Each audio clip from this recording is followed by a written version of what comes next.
Hari ini perjalanan menuju lokasi proyek PP Bendungan Lau Simema.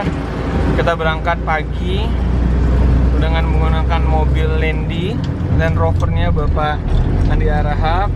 Gelap Pak, tapi lumayan lah Pak, ada lampu diskonya mobilnya Pak ya. Jadi perjalanan kurang lebih sejauh 30 km, terletak di Sibiru-Biru bendungannya. Kita mau buat video tentang proyeknya.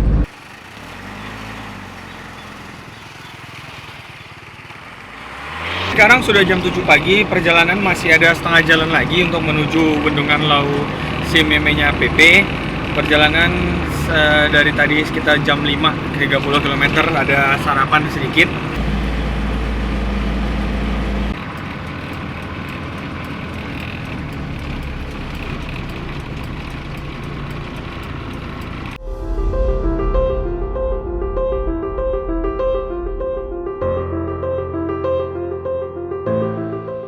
Bagaimana Pak Andi? Sudah siap? Oke.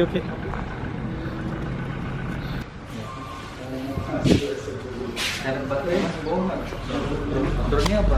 Dan tempat. Sama. Ini soalnya kalau naik mobil itu ini Bang, Slip. Mobil kami bannya besar, cuman nggak berani Pak, udah tua. Oh iya, jangan. Bannya aja muda. Mesinnya tua. Benar Bang? Oh, ambil drone dulu. Sungai. Mobilnya kerendam setengah.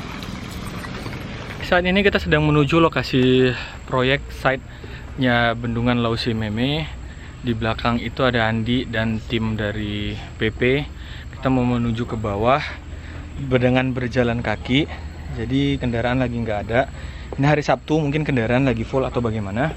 Jadi kita ke bawah untuk menuju ke proyek pembangunan Bendungan Lau Simeme. Makna klakson Pak: 1 kali menghidupkan mesin, 2 unit posisi maju, 3 posisi mundur. Kalau 1000 orang kebelet berak di lampu merah. Terus 1000 kali klakson. Kita udah mau turun ke side bawah, ke itu air terjunnya. Air terjun itu Sungai Sibiru-Birunya yang akan dibendung. Itu udah mulai turun ke bawah. Jalan ke bawah indah, tapi kalau saya bayangkan naiknya mungkin lelah. Tapi kita coba aja. Itu adalah suatu tantangan bagi kita yang sudah beranjak tua ini. Ayo, dengan Pak Andi, juru video. Pak, hari ini Bapak yang kerja, saya cuma mandor aja. Itu bang gitu. Terima kasih Pak ya. Oke. Sebelum kita memasuki area proyek, kita itu harus membaca standar-standar yang sudah diimplementasikan di proyek ini. Nah, di sini bisa dilihat ada komitmen K3, kemudian ada wajib baca sebelum masuk, komitmen lingkungan, rambu-rambu K3, filosofi K3, simbol dan label limpah B3. Nah, di sini ada juga tentang kebijakan stop work authority. Jadi di sini dijelaskan kalau ada yang tidak safety secara visual maupun implementasi lapangan itu dapat diberhentikan. Ini ada K3 dan secara quality. Nah, di sini juga dijelaskan tentang golden rules. Golden rules dari PT PP, ada poster K3. Dan yang baru-baru ini sedang dialami oleh Indonesia dan seluruh dunia itu pandemi COVID. Nah, di sini ada rambu-rambunya juga. Jadi K3 ini tetap istilahnya menyesuaikan dengan kondisi lingkungan sekitar. Saat ini kita lagi ada di Bendungan Lau Simeme.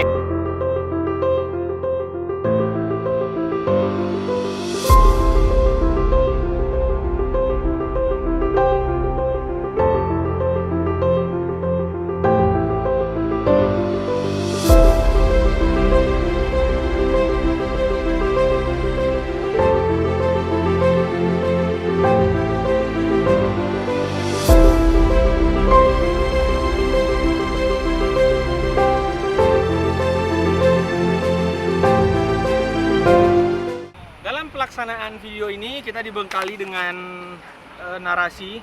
Narasi ini adalah pedoman kita. Jadi apa-apanya, ngambil gambar apa itu dari sini.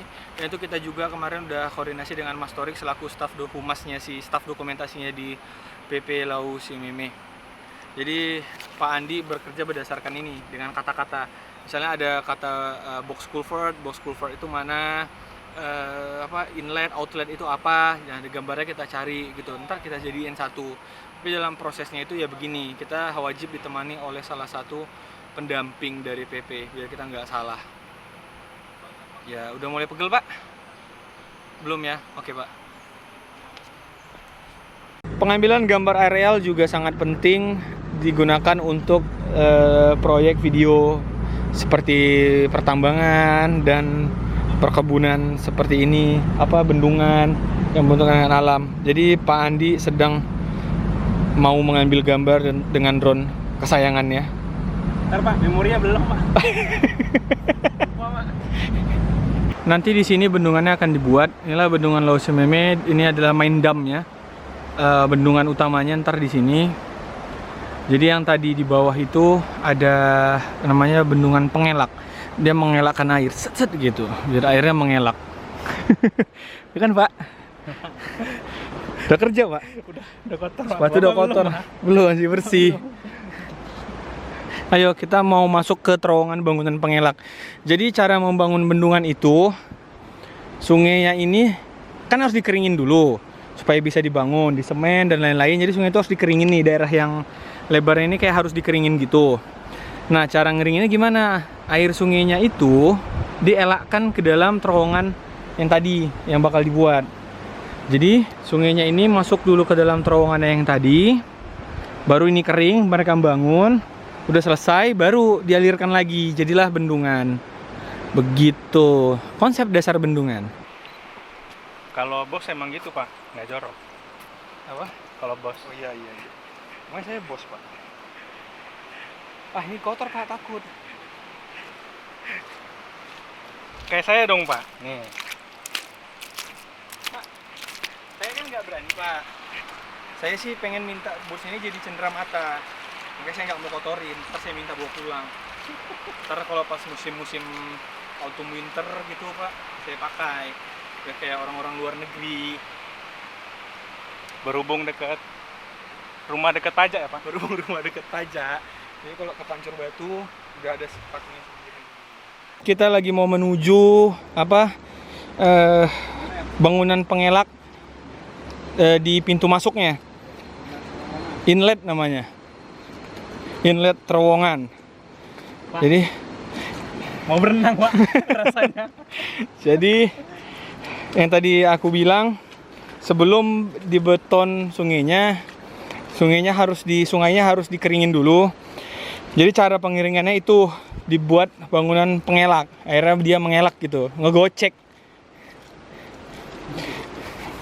Akhirnya digocek gitu. Jadi ini kita mau menuju inlet. Inlet itu artinya terowongan awal. Panjangnya 700 meter. Ya Pak ya? Panjangnya 700 meter. Jadi sebenarnya terowongan itu udah di dalam tanah ini, di dalam ini. Tapi kita menuju ke inletnya dari luar, dari atas. Baru ntar kita ke inlet.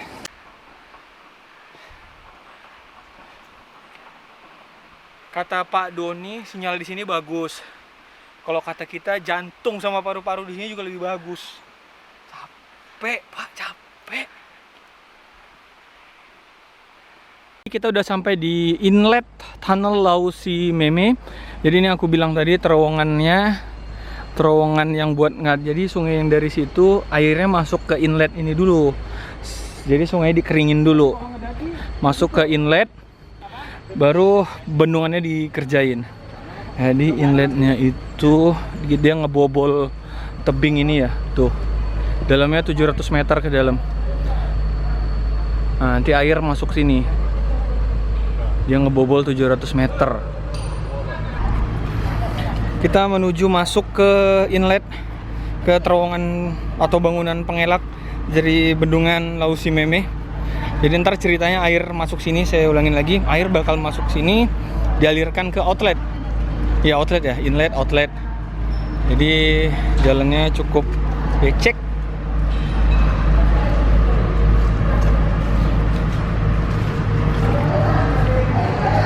Ini kepleset, ampun lah.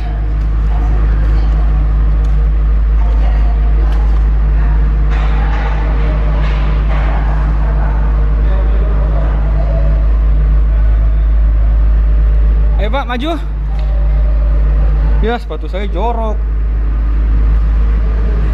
Tuh. Pak, sepatunya AP Boots nggak Pak? Carfil. Carfil. Pas Pak, kamera Pak.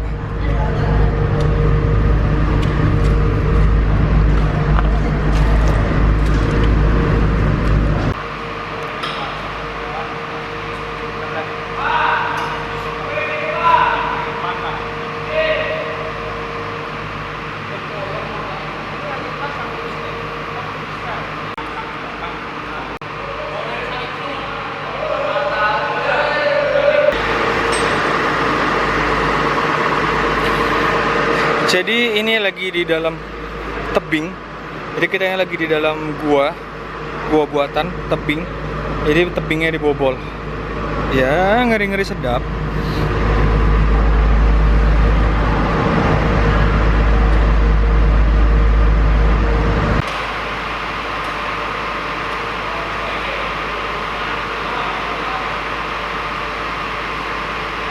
Akhirnya sepatuku kotor. Karena kita sedang berada di Inal ya. Dan ini becek, sangat becek. Dan ini kesana tuh 700 meter. Tapi makin ke dalam makin dalam lagi lumpurnya. Jadi kita nggak masuk ke sana. Jadi kita cuma sekitar 50 meter aja. Kita keluar lagi, balik lagi ke outnya. Jadi ini innya, outnya di sana yang tadi. Nah, kita balik lagi lah. Resiko, ntar kalau kita balik ke sana, kalau tergelincir atau apa, kita bawa alat. Nanti takutnya resiko kan. Pak, lagi ngapain Pak? Main Dota? Nggak apa. Cek WhatsApp. Oh iya. Pakai remote Pak ya?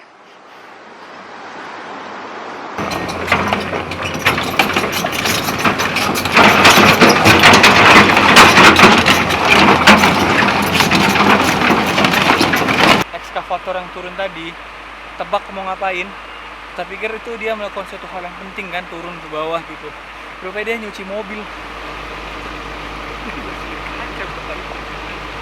Dia cuma dosemer Pak, dosemer mobil.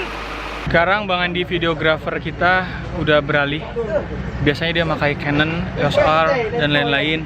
Kali dia pakai Nikon. Ya Pak ya? Ya. Ini kamera baru saya. Nikon ya Pak. Cara makanya gimana Pak? Kayak gini. Neng hasilnya Pak? Hasilnya ambil. Itu Nikon ya Pak? Nikon Pak. Saya nggak tahu ini Nikon apa Pak. Gunanya untuk apa Pak ya? 30 mili Pak. Nih 30 mm offset. Oh berarti dia keluar garis Pak? Offside Pak? Itu offset Pak. Oh iya. Offset. Oh iya. Aduh Pak, capek saya Pak.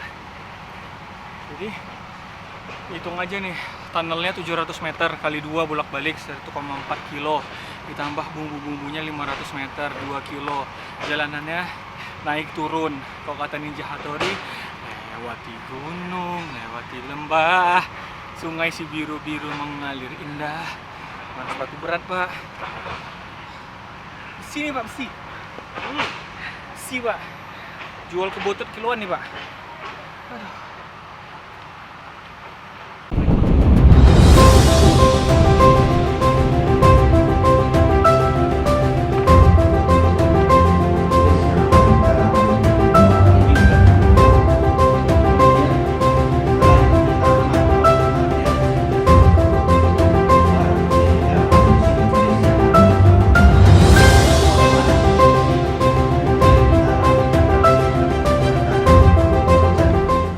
Sudah siap semua, wawancara udah siap, masuk gua udah siap, main sungai udah siap. Sekarang jam 3:15 dan file harus siap besok dini hari. Jadi ya, Pak, tugas saya udah siap Pak. Sekarang tugas Bapak.